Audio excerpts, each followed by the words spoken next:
Issa dans le Coran est-il le même que Jésus dans la Bible? Voilà une très bonne question et pour y répondre, il faut avoir en effet quelques connaissances autant bibliques que coraniques. Nous allons donc mettre ici plusieurs faits, plusieurs circonstances pour savoir en effet si Issa dans le Coran est le même que Jésus dans la Bible. Première circonstance, est-ce que Issa dans le Coran est-il né au même endroit que Jésus dans la Bible? Eh bien, selon le Coran, Issa est né dans un lieu éloigné au tronc d'un palmier, comme le dit en effet la sourate 19, versets 22 et 23. Concernant Jésus dans la Bible, il est né à Bethléem, au temps du roi Hérode, à l'intérieur d'une étable, dans une grotte. Comme le dit d'ailleurs l'évangile selon saint Matthieu, chapitre 2, verset 1, ou encore l'évangile selon saint Luc, chapitre 2, versets 4 à 8. Nous voyons donc ici une différence entre Issa dans le Coran et Jésus dans la Bible. Et donc c'est à se demander aussi les amis si la mère de Issa dans le Coran est la même que la mère de Jésus dans la Bible. Mais ça c'est un autre sujet. Deuxième circonstance, le statut particulier de Issa dans le Coran et le statut particulier de Jésus dans la Bible. D'un point de vue coranique, Issa dans le Coran est un prophète et également le Messie, tout comme le dit la sourate 4 au verset 157. Concernant Jésus dans la Bible, Jésus a plusieurs statuts. Tout d'abord, d'un point de vue biblique, Jésus et Dieu le Père ne font qu'un.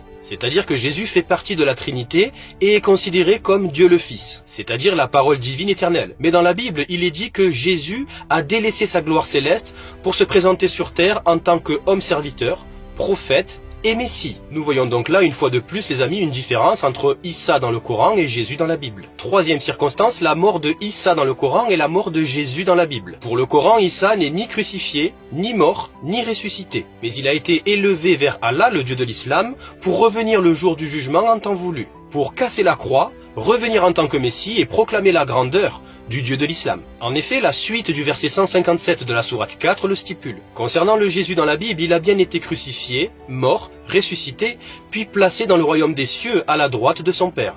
Dans la Bible, en effet, Jésus va également revenir le jour du jugement. Sauf que Jésus ne reviendra pas pour casser la croix, mais au contraire. Il reviendra pour accomplir les prophéties et les promesses divines, pour ressusciter toutes celles et ceux qui ont eu foi en lui et les transformer en êtres immortels.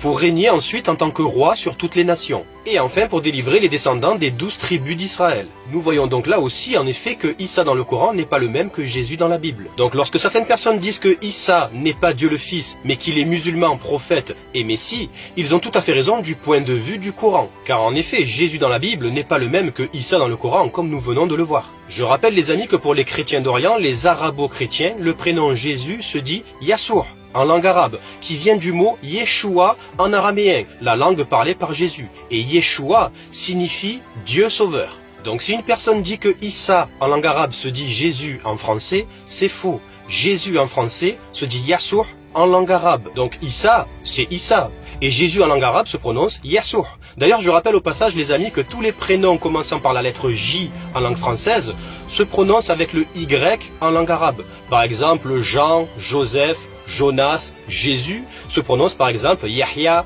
Youssouf, Younous, Yassour. Donc aussi bien les arabo-chrétiens que les arabo-juifs disent Yassour, alors que seuls les arabo-musulmans disent Issa. Et c'est tout à fait respectable. Belle journée à tous les amis, vive la paix, vive le respect des croyances et bien évidemment, vive la France.